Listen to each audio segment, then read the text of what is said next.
Merci au Seigneur. Gloire à Dieu. Amen. Amen. Voilà. S'il vous plaît, si vous pouvez être... je vais essayer. Moi, je ne joue pas avec la honte. Je prêche selon ce que le Saint-Esprit me dit de dire. Amen. Il n'y a pas de temps, il n'y a pas de... Alors, essayez d'être attentif. Vous avez vu Isaac, par une réunion, par une toile par terre, il a vu son état, il a vu sa vie. Une toile par terre. Une toile à 5 € qu'on achète à la farfouille. Donc la parole de Dieu, on n'achète pas à la farfouille. Elle doit te regarder dedans. Tu ne vas pas attendre qu'il y ait une toile par terre. Tu dois te voir aujourd'hui.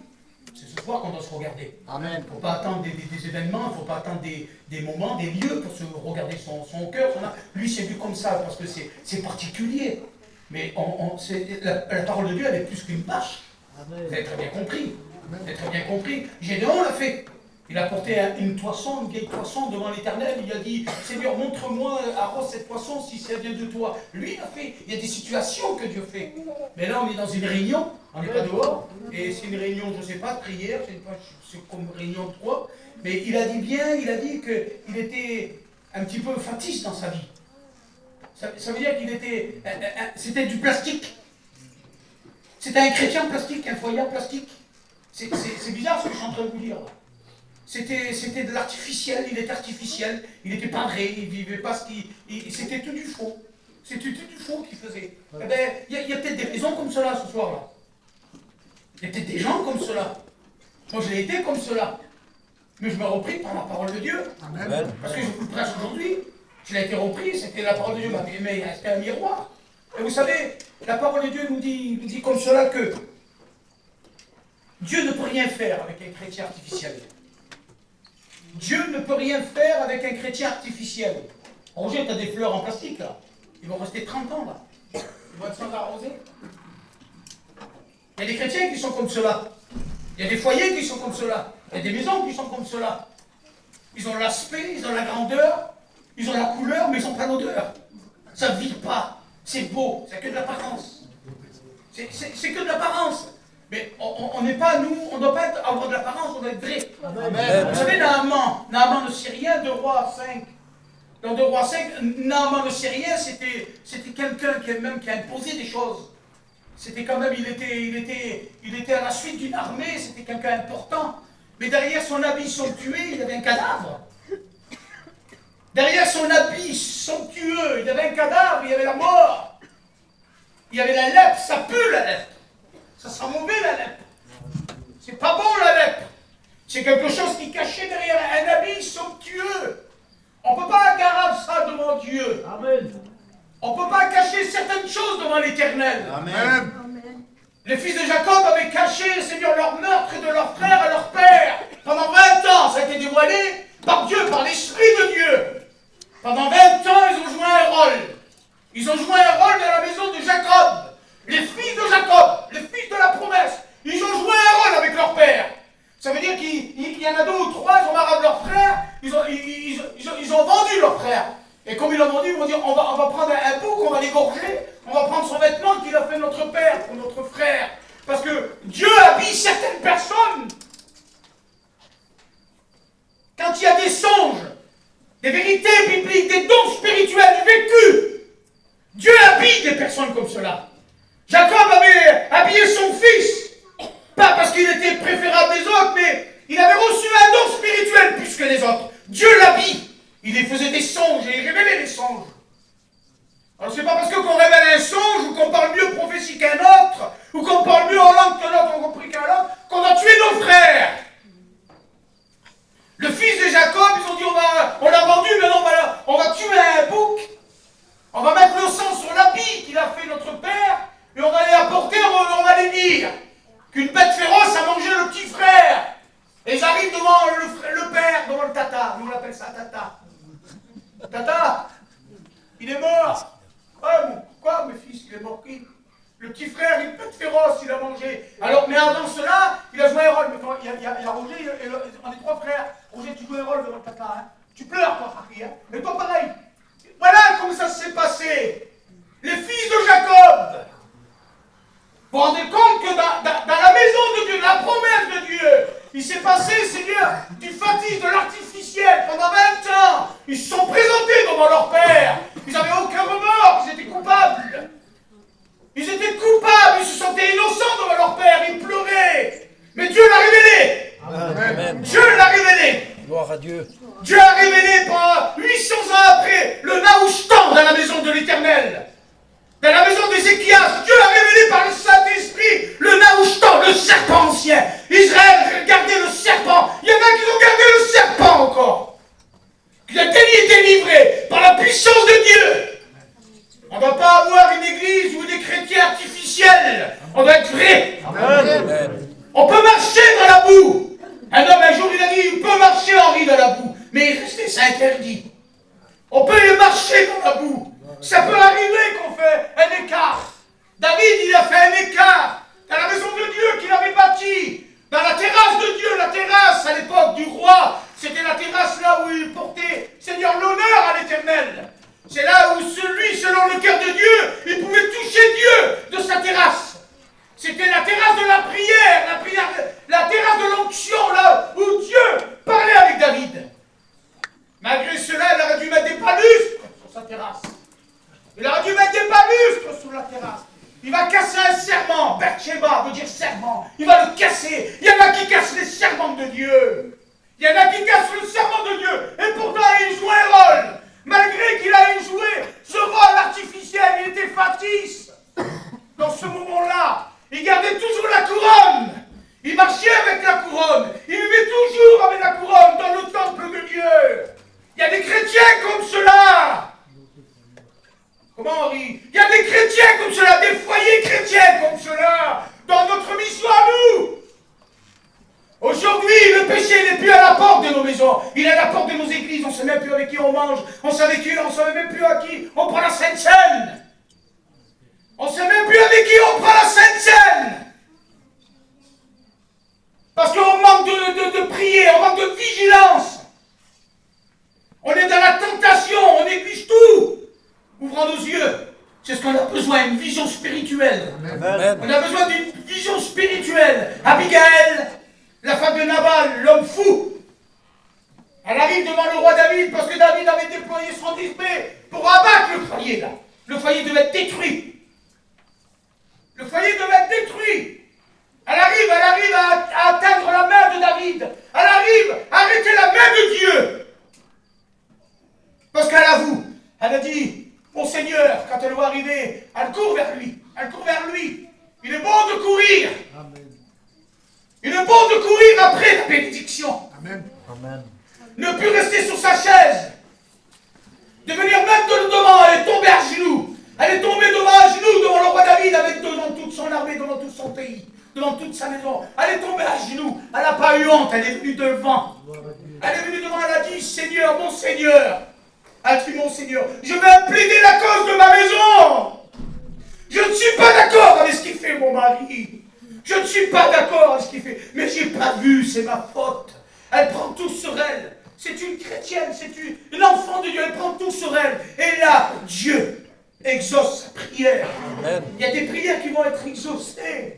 Malgré si on vit une vie d'apparence. Malgré qu'il y aurait peut-être l'apparence dans un cœur, dans une vie, dans un foyer peut-être ce soir.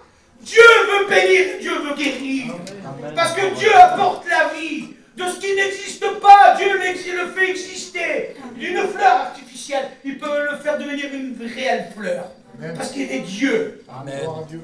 Il est l'Éternel, il est tout-puissant. Et on va voir à travers la parole de Dieu qu'un chrétien va au débat artificiel. On ne peut pas grandir avec. Dieu ne peut rien faire avec cela. Avec un foyer comme ça, Dieu ne peut rien faire. Un jour, Dieu a dit à Agé, au prophète Agé, il dira, prophétise contre la maison de Zorobabel. Encore une maison. Prophétise contre la maison de Zorobabel. Parce qu'aujourd'hui, nous, on doit entretenir notre maison. Notre maison, c'est le temple. C'est nous. Et là, Agé prophétise, et il dit comme cela, écoutez voir, Agé, chapitre 1, et verset 4. Est-ce le temps pour vous d'habiter vos demeures en brisé? En brisé veut dire construire, embellir. Ça veut dire revêtir des murs. Il y en a qui revêtissent que leurs murs. Il n'est pas temps, Seigneur, d'aller dans ta maison charnelle et de faire des travaux dedans. Écoute-moi ce qu'il dit. Des maisons l'ont brisé. Quand cette maison est détruite, ça veut dire qu'il parle du temple. Il parle d'un corps, il parle d'un foyer. Parce que Dieu veut remettre des choses en place dans une vie. Dieu en est capable. Il y a des choses peut-être que tu as déplacées, se sont déplacées. Parce que pourquoi? Plus loin il dira comme cela. Vous comptiez sur beaucoup et voici vous avez eu peu. Il y a beaucoup de chrétiens comme cela. Ils jouent avec les années. Il y a même des serviteurs de Dieu qui jouent sur l'année.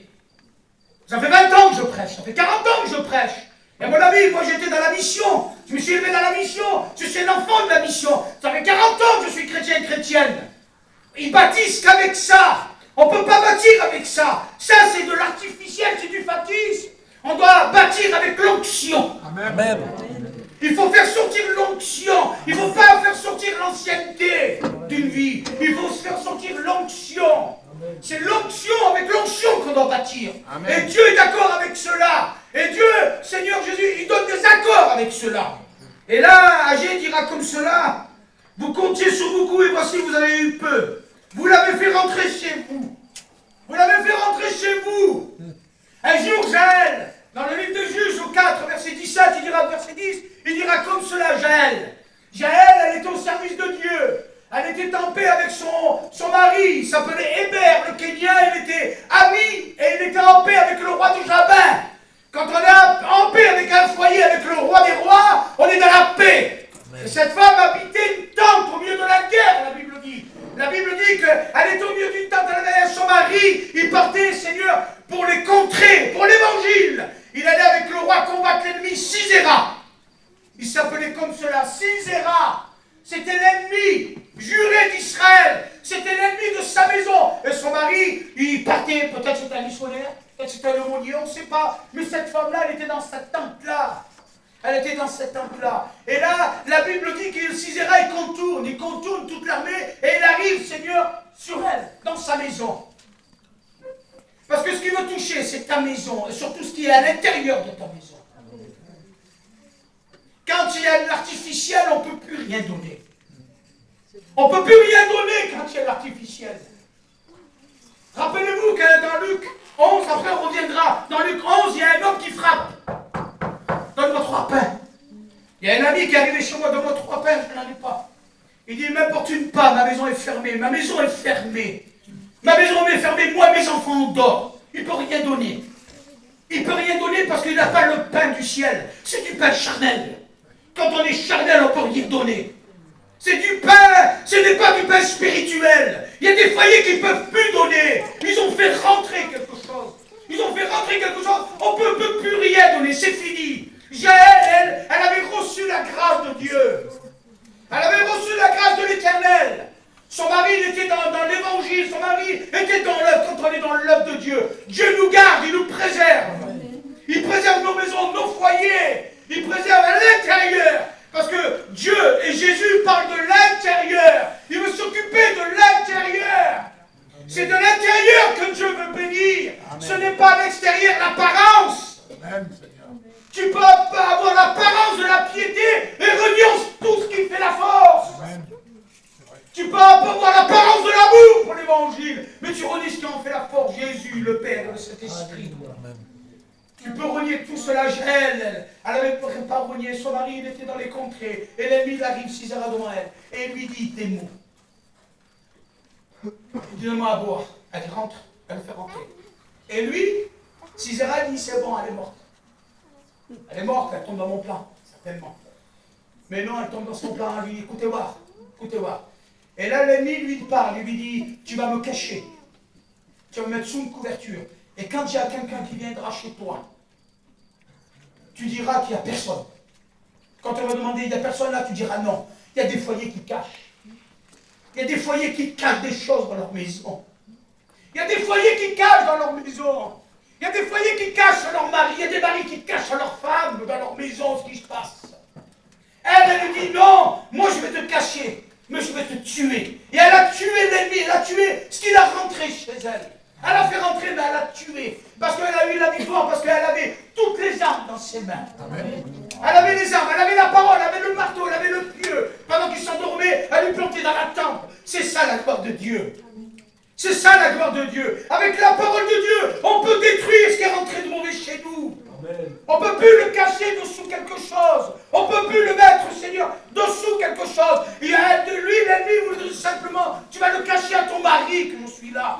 cacher le péché, tu vas cacher le mal qui est rentré chez toi. Non, dévoile tout, fais comme Abigail. Amen. Il y a des choses que c'est ma faute, je n'ai pas vues, mais je ne suis pas d'accord avec ce qui se passe, Seigneur. Elle arrête la main de David, elle arrête la main de la jugement, de la condamnation. Tu peux le faire. Il y a peut-être, tu ne sais pas, je ne sais pas, mais la Bible le sait. Il y a peut-être l'épée. Ah, l'épée, c'est pas toujours l'épée de la parole, c'est l'épée tranchant, l'épée à double tranchant. C'est l'épée du jugement, c'est l'épée qui va séparer. C'est l'épée qui va faire tomber le sang, qui va faire tomber le sang sur ta maison. Tu peux l'arrêter. Amen. Tu peux l'arrêter par la prière. Tu peux l'arrêter parce que tu es un enfant de Dieu. Amen. Tu peux l'arrêter parce que Dieu t'a promis des bonnes valeurs dans ta maison, chez toi. Et là, j'ai continué à prophétiser. Et continue à prophétiser et il dira comme cela. Pourquoi, dit l'Éternel des armées? À cause de ma maison qui est détruite. Tandis que vous vous empressez chacun pour sa maison. Écoutez-moi. Ils étaient tous là. Ils s'empressaient chacun à embellir leur maison. Mais leur maison spirituelle, elle était détruite. La maison de Dieu, elle est détruite. La maison de Dieu, on ne parle pas d'une église. On parle d'un foyer, d'une maison. Nous sommes le temple du Saint-Esprit. N'oubliez pas, ce n'est pas les murs, le temple du Saint-Esprit. C'est nous, c'est moi, ma compagne, mes enfants. Amen. La Bible dit dans le psaume 127, je vais vous lire. Vous lire parce que vous n'allez pas dire qu'il a inventé. Cantique des degrés. Ah, le cantique des degrés. Le degré dans la Bible, c'est une marche. C'est une hauteur, 20 cm. Le cantique des degrés. Et là, Salomon, il est en train de construire, il est en train de parler. Là, c'est le cantique des degrés. Écoutez-moi. Si l'Éternel ne bâtit la maison, ceux qui la bâtissent travaillent en vain. Ils savaient construire l'évangile à eux-mêmes, à leur façon. C'était pas bon. C'était en vain. C'est l'Éternel qui va construire ce qu'il y a à l'intérieur. Toi, tu veux construire ta maison, tes murs, tu les fais comme tu veux, avec une tour, 4 tours, 8 fenêtres, si tu veux, c'est ton problème. Mais Dieu doit construire ta maison. Ne te fais pas d'évangile à ta façon. Laisse Dieu construire ta maison. Amen. Là, tu monteras un degré spirituel, une marche. Parce qu'il y en a qui ont monté trop de marches d'un coup, sur des éloges. Il y en a qui ont fait un séminaire à Israël, ils sont dans les éloges. Ils sont à Sion. Ils se prennent pour Moïse. Ils croient que leur visage y rayonne. Mais pour entretenir tout cela, il ne faut être pas d'accord avec le péché. Amen. Amen. Moïse, il entretenait l'onction sur son visage, sur sa vie. Parce qu'il n'était pas d'accord avec son frère Aaron, ce qu'il faisait en bas. Ne soyons pas d'accord même avec certains serviteurs de Dieu, s'ils ne sont pas bibliques. Amen. Amen. Ne soyez pas d'accord avec les chrétiens qui ne marchent pas selon la parole de Dieu. Amen. Mais entretenez cette onction, c'est comme cela. Entretenir l'onction, c'est être pas d'accord. C'est être d'accord avec la vérité, avec la parole. Amen. Et là, il bâtit. Alors là, c'est si l'Éternel me garde la ville, celui qui la garde veille en vain. C'est Dieu qui doit garder ta ville, ton pays, ta maison. Il y a des villes, il y a des pays où des maisons se sont bâties. Il y a la maison de la colère, il y a la maison de la vanité, il y a la maison de la destruction, il y a la maison de la méchanceté. Tout cela, ça existe, c'est dans la parole de Dieu. Il y a des chrétiens méchants. Il y a des chrétiens méchants. Aussi, Marie. Oui, tuons-le avec la bouche, Jérémie. Tuons-le avec la bouche. Il y a des chrétiens qui sont méchants avec la bouche. Il y a des chrétiens qui te tuent avec la langue. La langue est le plus petit instrument, la Bible dit. Elle met des feux aux forêts. C'est une catastrophe. C'est une catastrophe. Il faut que ce soit Dieu qui garde ta maison, ta vie. Ce soit lui qui doit construire, pas toi. Autrement, c'est en vain. Amen. Écoutez-moi. En vain, vous vous levez de bon le matin. Vous vous couchez tard. Et vous mangez le pain de douleur. Ah, Seigneur, quand on n'est pas dans la volonté de Dieu, on mange le pain de la douleur. C'est la douleur chez toi. C'est la douleur chez moi. Quand on ne mange pas le pain de la sainteté, le pain du ciel, le pain de Dieu, c'est la douleur qu'on mange. Il y a la douleur peut-être, tu te lèves de bonne heure, tu te couches tard, tu n'arrives plus, ta vie elle n'est plus réglée. Mais c'est le pain de la douleur. Écoutez voir. Il en donne autant à ses bien-aimés pendant leur sommeil. Voici tes fils sont un héritage de l'Éternel. Le fruit de tes entrailles est une récompense. C'est une récompense, écoute-moi. comme une flèche dans la main d'un guerrier. Là, il parle d'un parent. Parents, vous êtes des guerriers. Foyer chrétien, vous êtes des guerriers. Amen. Foyer de serviteurs de Dieu, vous êtes des guerriers. Vous dites pas Amen, ça. Amen. Dieu dira, vous êtes des guerriers. Écoute-toi. Ainsi sont les fils de la jeunesse. Heureux l'homme qui a rempli son carquois. Le carquois, c'est la maison. Et dans la maison, on met des flèches. La Bible dit qu'un guerrier, il prend des flèches. Et il les façonne, il les fait.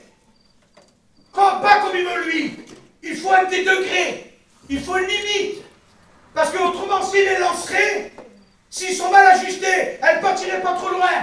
Elles n'arriveraient même pas à atteindre une cible. Eh bien, si nous, on remplit bien notre maison, nos enfants vont atteindre la cible du salut. Amen. Parce que c'est nous qu'on les a entre nos mains. Amen. Si on met confiance en l'Éternel, si on fait confiance en Dieu, on doit remplir notre carquois. Le carquois, c'est la maison. Et il y a des flèches, il y a des enfants, écoute-moi. Appuie-moi Dieu. Comme les flèches dans la main d'un guerrier, ainsi sont les fils de la jeunesse. Heureux l'homme qui a rempli son carquois. Il ne sera pas confus quand ses fils parleront avec des ennemis à la porte. Moi, mes enfants sont tous chrétiens, je n'ai pas de référence. C'est Dieu qui a fait. C'est pas moi. C'est Dieu qui a fait. C'est Dieu qui a voulu. Amen. Amen. Gloire à Dieu. L'ennemi est certainement venu plusieurs fois dans ma maison. Pendant que mes petits n'étaient pas mariés, mais ils étaient chrétiens. L'ennemi, il a dû parler. Il parlait à notre place, moi et la pipelette. Il parlait à notre place, quoi? Mon père, ma mère, ils servent le Seigneur. Toi, t'as rien à faire chez nous. C'est ça les flèches, c'est ça nos enfants dans notre main. Même si l'ennemi viendrait, nos enfants parleront à la porte, à travers l'ennemi. Vous savez, Gershom, le fils de Moïse dans le désert, quand il était certainement avec des petits garçons en train de jouer, Gershom, c'était pas un enfant comme les autres. Malgré que c'était un enfant, il n'était pas comme les autres. Il était le fils du grand Moïse. Il avait une instruction peut-être plus opposée que les autres. Et certainement, le petit garçon, il devait venir devant lui, là. Et lui dire, ton père, il a une belle Mercedes. Quelle belle villa qu'il a, ton père, sur la Côte d'Azur, là-bas, Carrie Longway. Il disait pas ça. Il dit, ton père, quel homme que ça devait être. Et là, Gershom, il devait témoigner. Oui, mon père, Moïse, choisi de Dieu. C'est lui qui conduit tout le peuple. Mais comment aller ta maison? Comment aller ta mère, comment aller le petit oiseau, ça s'appelle Séphora, petit oiseau. Comment aller? Elle a un chant de louange, ma mère. Tous les matins, elle prie avec mon père. Mais elle peut témoigner. Elle peut témoigner, tes enfants. Est-ce qu'ils peuvent témoigner devant ta porte à l'ennemi? Est-ce que ton foyer peut témoigner à la porte, à la porte où il y a l'ennemi? Est-ce que quelqu'un peut parler de ta maison à l'ennemi? Coudoir, ça va plus loin. Un peu plus loin. Un quantité de degrés. Alors ils montent encore 1 degré, 20 cm, encore 20 cm, 40 cm. Veux-tu pas monter 40 cm? Ça fait longtemps que tu n'as pas monté 40 cm. Il y en a qui veulent être en haut des échelles. Il y en a qui veulent être en haut à Sion. Il y en a qui veulent monter la montagne de Dieu sans passer par le barreau. Le premier barreau, deuxième barreau. C'est une catastrophe. Après, tu dégringoles. Tu tiens pas le coup. Tu ne peux pas tenir le coup. Il faut barreau par barreau, degré par degré. Si tu veux avoir une vie chrétienne, une réussite avec Dieu. Une vie d'onction, c'est degré par degré. Je monte un degré, je monte une marche, je m'arrête, Dieu me parle et je fais. Je monte un autre degré, et là, ainsi de suite. Et là, l'onction. Et là, c'est une vie continuelle. Et là, c'est fini l'artificiel. Là, c'est une vie d'esprit. La vie d'onction. Gloire à Dieu. Heureux tout homme qui craint l'Éternel, toute femme, tout foyer, qui marche dans ses voies. On doit marcher dans les voies de Dieu. Amen. On ne doit pas s'en détourner, ni à droite ni à gauche. Trop se sont détournés, trop ont regardé sur les autres. Un jour, un homme, il a regardé sur les autres. Asaph avait regardé sur le bonheur des méchants. Lui contemplait la gloire de Dieu. Il était musicien dans le temple de Dieu. Eh bien, lui, non. Il a contemplé le bonheur là-bas des méchants. Il a convoité cela. Ses pas étaient en train de glisser, la Bible dit. Et là, il a une plainte. Il dit, je voudrais rentrer dans le sanctuaire de Dieu. Tu ne voudrais pas retourner dans le sanctuaire de Dieu? Tu as peut-être regardé contre ta gauche, ils réussissent. Mais ce chrétien, il touche à tout. Mais toi, Dieu t'a donné quelque chose. Heureux l'homme ou le foyer, la femme qui suit les voies de l'Éternel. Il y a des promesses, il y a des récompenses. Beth Gamul. Beth, B-E-T-H, veut dire maison. Gamul veut dire récompense. Il y a des maisons de récompense ce soir. Il y a des maisons que Dieu veut récompenser. Ça s'appelle la maison de Beth Kabul. Dieu veut récompenser ta maison parce que toi, si tu veux marcher et revenir dans les voies de Dieu, écoute-moi, juste un peu plus, après j'arrêterai. Tu te réjouis alors du travail de tes mains. Tu es heureux, tu prospères. Ah, on se réjouit du travail de nos mains. Dans l'œuvre de Dieu, on est content. Quand on met une chaise, comment on est content? Quand on met un foyer. Moi, je me rappelle, j'étais étudiant. Étudiant, première année, deuxième année. J'avais mon ancien, il n'était pas sévère, il n'était pas méchant. Il est mort maintenant. Il n'était pas sévère, il n'était ni méchant. Il était spirituel, il était biblique. Amen. J'avais 30 ans, 35 ans. Il me disait, Henri, avec ta compagne, il faut que tu l'avais ça. Les étudiants. Merci Seigneur, disait-il, le travail qu'il me donne. Merci Seigneur. On allait, on le faisait en se réjouissant. Mais non, aujourd'hui, non, les étudiants, non, aujourd'hui, ils veulent faire que les cultes. Quoi qu'il dise ça, Henri, parce que je peux le dire, c'est vrai. Ils veulent que faire des réunions aujourd'hui. Ils ne se réjouissent plus du travail que les anciens leur donnent dans la maison de Dieu. Ils se réjouissent que pour prêcher. Mais Dieu ne nous a pas appelés qu'à ça. La Bible dit comme cela, écoute-moi. Tu te réjouis alors du travail de tes mains, tu es heureux, tu prospères. C'est comme cela qu'on grandit. Je te confie des petites choses. Amen. Amen. Des petites choses, c'est quoi? Le balai. Le balai, le balai. Le balai, tu veux te balayer, mais je veux balayer. Amen. Avant de te confier des grandes. Avant de confier la grande, le peuple d'Israël, il avait confié un troupeau de moutons, un troupeau de brebis à Moïse, le grand Moïse. Derrière la montagne, là-bas, vers son beau-père à Madian. Il était en train de faire paître le troupeau de son beau-père. Avant de gérer, Seigneur, avant de gérer tout le peuple. Il y avait 600 000, 60 millions de personnes avant de faire cela. Moïse, il a servi l'Éternel, vous ne savez pas, à 40 ans, à 80 ans. Il est mort à 120. À 80 ans, il a toujours travaillé. Sa main prospérait, il était heureux. Après, il est rentré dans un service pour Dieu. Je te confierai des petites choses et pour t'en donner des grandes. C'est comme ça qu'on grandit avec Dieu. N'essayez pas de grandir d'un coup. Un baptême et ça y est, je prêche. Un baptême et ça y est, je suis en haut d'affiche. Non, il n'y a pas d'estal pour l'homme. Il y a des stalles que pour Jésus. Amen. Amen. Il n'y a que des stalles pour le Jésus. Il y a trop de foyers qui se sont cassés la figure. Trop de ministères qui se sont cassés la figure. Parce qu'on les mettait sur les stalles. Mettons l'Éternel dans les stalles. Mettons nos maisons sur les stalles. Mettons nos enfants, nos foyers dans les stalles. C'est dans les mains de Dieu. C'est là la réussite. C'est là la voie de Dieu. Écoutez-moi, un peu plus loin. Ta femme, bah vous devez la femme. Seigneur, la femme. Ta femme. Mais quelle importance la femme dans la maison? Je n'ai pas de femme, moi. Meurs. Écoute-moi. Écoute-moi. J'ai rien fait. J'ai rien fait. J'ai un coup de balai, j'arrive pas. Je sais pas. Je sais pas faire. Ma femme chez moi, elle a élevé mes enfants pendant que je n'étais pas là. Ah, j'aurais pas pu le faire. C'est pas une éloge. Il y en a qui comme là, il y en a plein. Mais c'était une couronne quand même pour moi. Comprenez-le, c'était une couronne pour moi. C'était une chose que je ne pouvais pas faire. Ta femme, il dira. Et comme une vigne féconde dans l'intérieur de ta maison. Seigneur que c'est bon. Dans l'intérieur, il ne porte pas dehors. Elle ne rouge pas son mari, il fait mal au crépi. T'as vu, elle a fait pareil, ma cousine là-bas, à Toulouse. Elle ne fait pas ça, la femme. Elle ne dit pas ça, la femme d'intérieur. La femme d'intérieur. Je parle de la femme d'intérieur, pas la femme d'extérieur. La femme d'intérieur, elle ne ronge pas pour son mari. Fais-moi un beau crépi, il y a l'eau, et la maison comme ça, là. Je veux ça, moi. Tout le monde le fait, c'est la mode vers les voyageurs. C'est la mode, nous, les marrons, je t'as vu, il y avait des paniers, des machins, elle fait ça. Non, elle n'en a que faire de ça. Elle ne fait pas de projet pour l'avenir. Elle ne fait pas de projet pour l'avenir, elle a un projet pour sa maison. Amen. La femme d'intérieur, elle est comme une vigne. Féconde, Baron Débel. Écoutez-moi, féconde, à l'intérieur de sa maison, tes fils sont comme des plants d'olivier autour de la table. Mais vous vous rendez compte, tes fils, c'est pas des drogués autour de ta table. C'est pas des alcooliques en train, excusez-moi, de jurer les morts tous les 2 minutes devant le père et la mère, devant se battre, en train de se déchirer leur foyer. Non, c'est des plants d'olivier qui y a à ta table. Amen. Parce que tu as été, Seigneur, la femme, Seigneur. Tu as été la femme, Seigneur. Tu as été le portrait robot que l'Éternel a voulu. Le portrait robot spirituel. La femme vertueuse. Tu as été ce foyer vertueux pour l'Éternel. Tes enfants sont des plants d'olivier. C'est ainsi qu'est béni l'homme qui craint l'Éternel. Alors craignons notre maison qui puisse craindre l'Éternel. Vous savez ce qu'on va faire? On va prier, vous pas les loin. Amen. Il y en aurait plein de choses à dire. Mais ce n'est pas le moment. C'est le moment de prier. Amen. C'est le moment de parler à Dieu. C'est le moment de se présenter devant l'Éternel. C'est le moment de dire, Seigneur, je veux monter un degré. Je veux monter une marche, Seigneur, ça fait longtemps que je ne vais pas monter. J'étais trop vite. Je suis retombé, Seigneur, tu as vu ma chute. Fais-moi monter la marche. Ta marche à toi. Mais tiens-moi la main. Dieu te tient la main. Dieu te tient la main. C'est la parole de Dieu. Alors il tient ta main. Il tient ta main et il veut te faire monter la marche.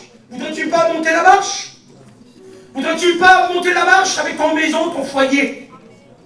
Voudrais-tu pas être comme cela? Alors ce que je vais faire, je vais prier pour toi. Celui qui veut monter la marche, eh bien simplement qu'il se lève et qu'il dit, moi je veux monter, moi Henri, je veux monter moi, je veux monter la marche.